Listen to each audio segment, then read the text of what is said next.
usul ke-64. Riwayat-riwayat yang menyatakan kubur Nabi ini di sini dan kubur Nabi itu di situ secara spesifik atau di bawah tanah masjid tertentu yang diketahui pada hari ini ada kubur sekian ramai Nabi atau Nabi fulan dan Nabi fulan.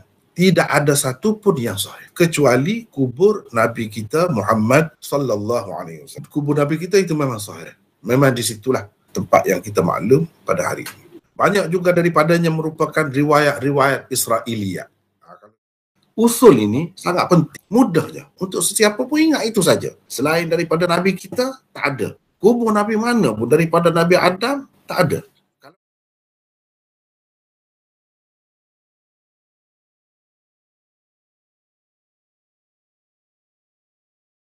Contoh yang pertama, Ibnu Abbas meriwayatkan katanya, Jibril menyembahyangkan Adam, yakni jenazah Nabi Adam AS. Dia bertakbir 4 kali.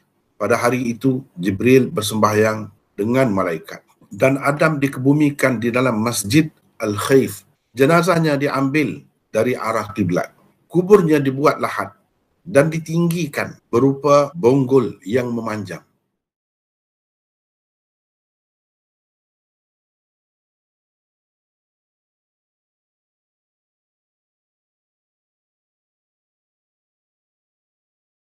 Komentar. Ad-Daraqutni berkata, Abdurrahman bin Malik bin Mighwal matruk. Al-matruk itu perawi yang ditinggalkan. Perawi yang tidak diterima periwayatannya. Sabbah bin Marwan pula seorang perawi majhul. Ibnu Asakir di dalam Tarikh Dimash mengemukakan satu riwayat bahawa kubur Adam berada di dalam sebuah gua di antara Baitul Maqdis dan Masjid Ibrahim. Kedua kakinya dekat As-Sakhrah, kepalanya pula dekat Masjid Ibrahim. Beberapa persoalan timbul di sini. Pertama, ketika Adam wafat, semua masjid yang tersebut di dalam riwayat di atas itu telah wujudkah atau belum lagi? Di mana Nabi Adam wafat sebenarnya? Kalau beliau wafat di India, apa perlu jenazahnya dibawa begitu jauh sampai ke Masjid Al-Khaif di Mina atau Baitul Maqdis di Palestin? Sama juga kalau dikatakan beliau telah wafat di Baitul Maqdis, kenapa perlu dibawa begitu jauh untuk dikebumikan jenazahnya? Begitu.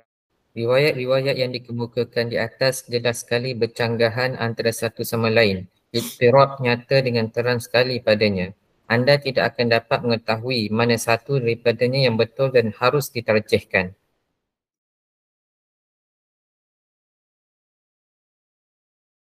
Contoh kedua, di dalam Masjid Al-Khaif ada 70 kubur Nabi.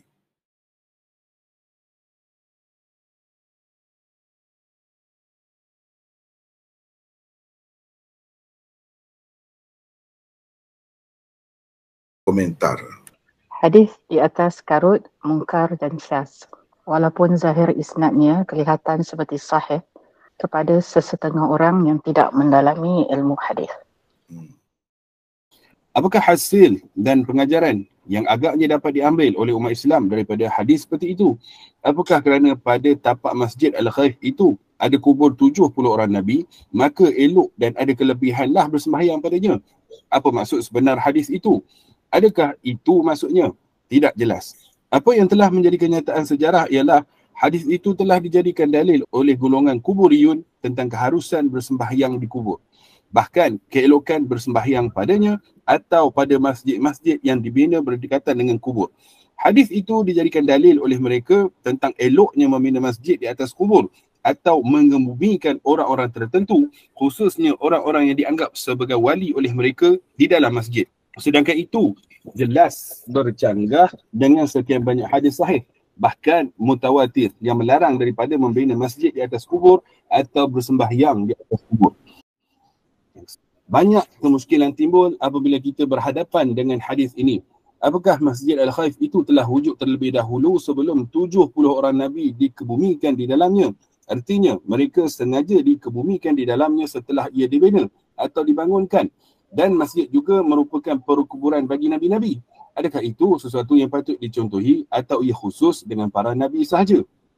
Atau masjid itu baru dibina dan dibangunkan setelah kesemua 70 orang Nabi dikebumikan di situ?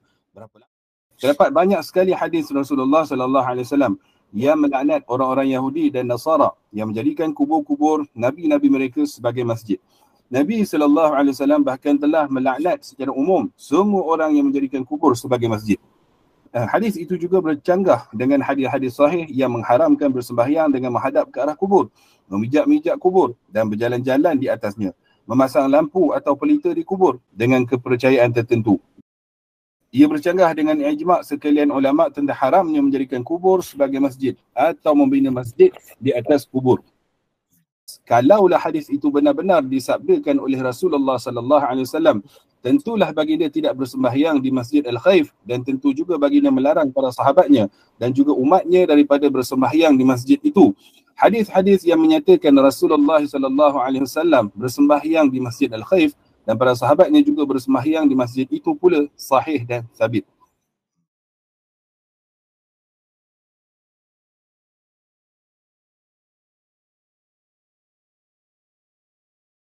Contoh ketiga, Abu Tufail Amir bin Wathilah meriwayatkan, katanya, aku mendengar Ali bin Abi Talib, AS maksudnya alaihi salam, berkata kepada seorang laki-laki dari Hadramaut, pernahkah engkau melihat longgokan pasir merah? Jadi kawasan longgokan pasir merah yang bercampur dengan tanah selut merah, dan banyak pula terdapat pohon arak, dan arak ni nama pokok arak, iaitu pokok kayu sugi lah, dan pokok bidara di kawasan pinggiran sekian-sekian bumi Hadramaut. Pernahkah engkau melihat? Jawab laki-laki itu, ya wahai Amirul Mukminin, sesungguhnya engkau menggambarkan tentangnya betul-betul seperti orang yang pernah melihatnya. Kata Ali, tidak, tetapi telah diceritakan kepadaku tentangnya. Laki-laki dari Hadramaut itu pun berkata, kenapa wahai Amirul Mukminin? Kata Ali, di situ ada kubur Hud alaihissalam. Ini kubur Nabi Hud alaihissalam. Jadi inilah yang menjadi pegangan hari ini, jadi fitnah dibawa oleh puak-puak habaib segolongan lah, tidak semua habaib juga, segolongan yang datang dari Yaman itu. Inilah kata dia bukti hadis yang terang menceritakan tentang adanya kubur Nabi Hud dengan jelas di negeri mereka. Inilah dalilnya. Ini dalil paling terang dan yang paling kuatlah bagi mereka yang ada.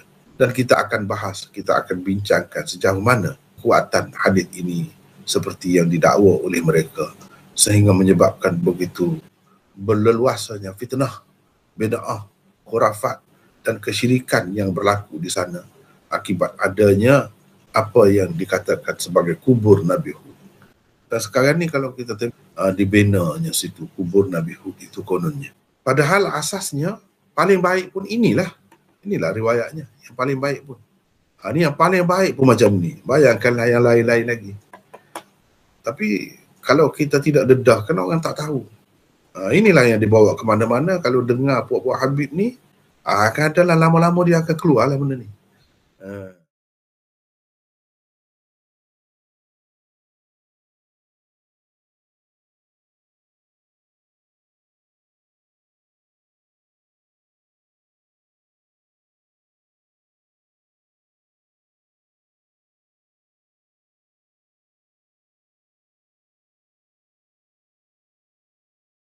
Komentar.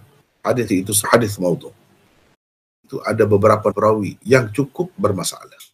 Nombor 1, Muhammad bin Humaid Ar-Razi. Dia selalu menukilkan riwayat daripada Ya'qub Al-Qummi, seorang penulis kitab-kitab Syiah. Dia selalu mengemukakan riwayat-riwayat yang sangat mungkar. Abu Zur'ah Ar-Razi, seorang alim senegeri dengannya, berkata dia seorang pendusta besar. Yang kedua, Salamah. Nama penuhnya ialah Salamah bin Fadl. Dia terkenal dengan gelaran Abrash. Ali Ibn Madini menceritakan, setelah kami pulang dari Rai, riwayat-riwayat yang pernah kami dengar dari Salamah, kami buangkan dengan anggapan ia adalah riwayat yang karut dan dusta. Yahya bin Ma'in berkata, Salamah Abrash Ar-Razi adalah seorang Syiah. Ketiga, Ibnu Ishaq. Abu Daud berkata, dia seorang Qadari Mu'tazili, seorang yang berfahaman Qadariyah dan Mu'tazilah. Yahya bin Sa'id Al-Qattan berkata, aku bersaksi bahawa Muhammad ibn Ishaq adalah pendusta besar.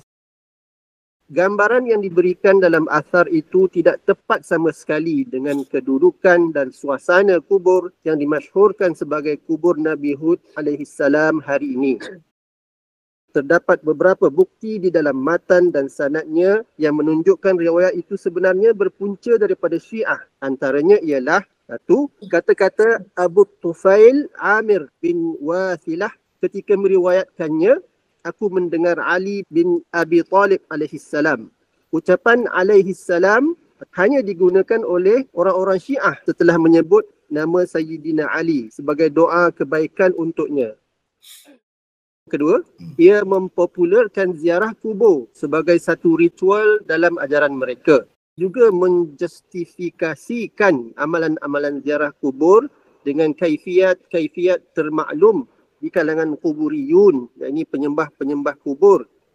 Bukti yang ketiga, ketiga-tiga orang perawi utama di dalam sanad asar Ali itu memang diketahui para ulama rijal sebagai Syiah. Muhammad bin Humaid Ar-Razi, Salamah bin Al-Fadl Al-Abrash dan Muhammad bin Ishaq. Bukti mereka Syiah jelas dapat dilihat pada riwayat-riwayat mereka. Adalah jelas bahawa tidak tersebut di dalam mana-mana dalil yang sah dalam Islam tentang di mana letaknya kubur Nabi Hud alaihissalam. Tempat itu hari ini telah menjadi tumpuan di mana segala macam bid'ah, khurafat, bahkan kesyirikan dilakukan secara berleluasa. Paling malang ialah ia dihidupkan oleh orang-orang yang mendakwa sebagai anak cucu Rasulullah sallallahu alaihi wasallam, iaitu segolongan habaib Yaman. Antara bid'ah, maksiat, khurafat dan kesyirikan yang telah berkembang subur dengan sebab kubur yang didakwa sebagai kubur Nabi Hud itu ialah adanya propaganda dan kempen secara besar-besaran supaya orang ramai berziarah ke kubur itu. Mereka bahkan menganggap wajib berziarah ke kubur itu. Mereka mendakwa Iskandar Zulkarnain dan Nabi Sulaiman juga pernah berziarah ke kubur yang didakwa mereka sebagai kubur Nabi Hud itu. Membuat persiapan walaupun terpaksa bersusah payah untuk pergi ke kubur itu dengan tujuan bertawassul dan beristighasah, meminta pertolongan di sana. Yang keempat, mengungkapkan syair-syair yang dinamakan tahwidah pada malam ke-27 bulan Rejab selepas selesai menyampaikan kisah Isra' Mi'raj dan selesai membaca maulid di hari Rabu terakhir bulan Rejab. Selepas diucapkan nama Allah, mereka beramai-ramai dengan suara yang tinggi mengucapkan Hud, ya Hud, ya Hud, ya Nabi Allah. Antara kesyirikan yang terdapat di dalam apa yang dinamakan sebagai tahwidah itu ialah ucapan mereka mawjud fil kaunillah. Allah ada di alam semesta ini. Ucapan ini mengandungi akidah hulul dan wahdatul wujud sebenarnya. Ia berpunca daripada ajaran Kristian yang mempercayai Allah telah menjelma di dalam diri Nabi Isa alaihissalam. Menamakan bulan Sya'ban sebagai bulan Nabi Hud. Dalam perjalanan menuju ke kubur Nabi Hud, masing-masing kabilah akan singgah di kubur-kubur orang-orang atau syekh-syekh tertentu yang dipercayai mereka sebagai wali-wali. Di situ mereka bertawassul, beristighasah dan berdoa meminta apa-apa hajat mereka. Mendakwa sungai yang berada tidak jauh dari kubur itu sebagai sungai Nabi Hud dan ia berpunca dari syurga. Sebelum berziarah ke kubur, mereka mandi-manda terlebih dahulu di sungai itu untuk mendapat berkat daripadanya. Setelah selesai mandi dan berwudu di sungai itu, mereka dianjurkan bersembahyang 2 rakaat sunat wudu terlebih dahulu di satu tempat yang dinamakan Hasad Umar sebelum pergi berziarah ke kubur. Benda ni bukan main-main, dah jadi kenyataan dah sekarang ni. Ancaman kepada akidah. Dan orang-orang yang menganjurkan, orang-orang yang menjadi tekong lah, kita kata, ya sebahagian besarnya puak-puak Habib ni. Sebab itulah saya berpesan daripada dulu lagi, kena berhati-hati dengan puak-puak Habib ni. Bukan semua Habib saya maksudkan, tidak. Itu kubur tu. Macam mana tiba tengok ramai orang ni. Nak melawan Kaabah, nak lawan Tanah Haram pergi. Cuba tengok ni. Ni Habib Umar pun ada juga pergi. Ini dibaca, yang dipanggil tahwidah apa semua tu, dah ada istilah-istilahnya pula sendiri. Kita tengok ni, penuh jalan ni, orang dahsyat. Fitnah semua ni, fitnah akhir zaman. Antara sebab yang menjadi modal untuk mengelirukan masyarakat ramai ialah hadis-hadis tadi. Hadis-hadis itulah yang kita bahas hari ini. Jadi tak ada dah, tak boleh dah langsung nak buat modal hadis itu. Sebab tu mereka pergi ke saluran lain, pergi kepada mimpi orang tu lah, mimpi orang ni, orang tu kasyaf lah. Semua tu karut semua. Tak bukan hujah dalam agama. Itulah hakikat kubur Nabi Hud. Sebenarnya tidak di situ.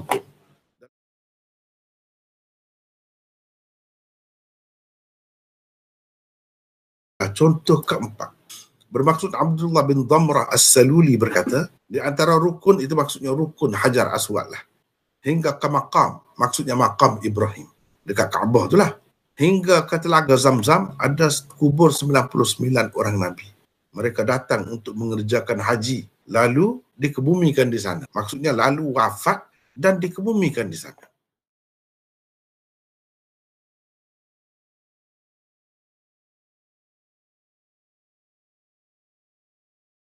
Komentar. Riwayat di atas tidak dapat diterima dan karut semata-mata, baik ditinjau di sudut sanadnya maupun di sudut matannya. Salah satu bukti kekarutan riwayat tersebut ialah ia tidak terdapat di dalam mana-mana kitab hadis yang masyhur dan muktabar. Jika dilihat di sudut dirayah, maka jelas sekali pertentangannya dengan sekian banyak ayat-ayat Al-Quran dan hadis-hadis yang sahih.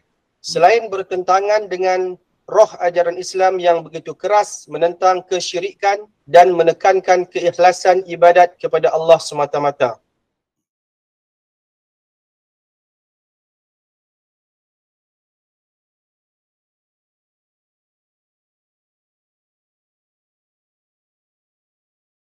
Tidakkah anda nampak siapa sebenarnya dalang di belakang semua cerita yang diada-adakan itu? Sebenarnya ni puak-puak kuburiyun. Dia sebut ni dalam masjid. Sebab mereka ni kan memang cari kubur ni untuk nak buat masjid. Ataupun masjid ada, dia memang ada ruang untuk dikuburkan sesiapa yang mereka anggap wali di dalam masjid tu. Dan mereka sembahyang lah di dalam masjid itu. Dan mereka anggap lebih lagi kalau dengan menghadap kubur itu. Menghadap kiblat tapi kubur duduk depan. Itu lagi baik. Jadi mereka buat syariat sendiri pula. Inilah puak-puak kuburiyun. Sekarang ni dah sampai dah ke Malaysia ni pula.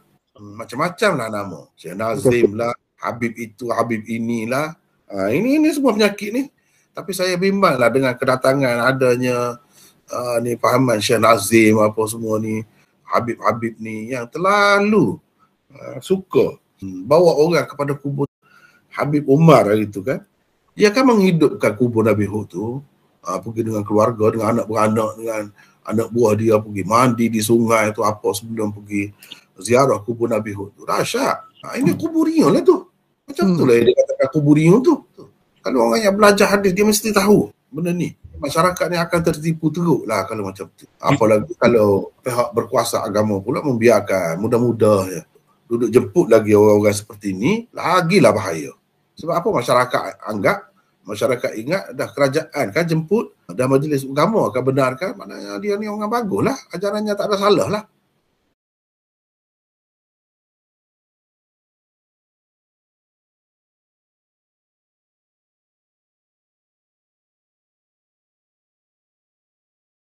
Di bawah ini pula adalah sebahagian daripada hadis-hadis sahih yang jelas bercanggah dan bertentangan dengan hadis-hadis yang telah dikemukakan di bawah usul ke-64. Sebagai Abdullah bin Mas'ud meriwayatkan bahawa Rasulullah SAW bersabda, hadis yang bermaksud, sesungguhnya antara manusia yang paling jahat ialah orang-orang yang masih hidup ketika kiamat berlaku dan orang-orang yang menjadikan kubur-kubur sebagai masjid-masjid. Hadis riwayat Ahmad. Kedua, sabda baginda SAW yang bermaksud, ketahuilah sesungguhnya orang-orang sebelummu telah menjadikan kubur-kubur para nabi dan orang-orang saleh di kalangan mereka sebagai masjid. Ingat, jangan kamu jadikan kubur-kubur masjid. Aku benar-benar melarangmu daripadanya. Hadis riwayat Muslim. Ketiga, Urwah bin Az-Zubair meriwayatkan daripada Aisyah bahawa beliau berkata, hadisnya yang bermaksud, Nabi SAW bersabda, ketika sakit yang baginda tidak dapat bangun lagi. Sesudahnya iaitu sakit yang membawa kepada kewafatannya. Allah telah melaknat orang-orang Yahudi. Mereka telah menjadikan kubur para nabi mereka sebagai masjid-masjid. Kata Aisyah, jikalau tidak kerana itu, niscaya kubur baginda dinyatakan. Baginda takut, yakni bimbang, kuburnya dijadikan masjid. Hadis riwayat Bukhari, Muslim. Imam Malik dan Imam Ahmad dengan sanad mereka telah meriwayatkan bahawa Rasulullah SAW telah berdoa dan kemudian bersabda begini. Bermaksud, ya Allah, janganlah jadikan kuburku berhala. Allah telah melaknat orang-orang yang telah menjadikan kubur nabi-nabi mereka sebagai masjid-masjid.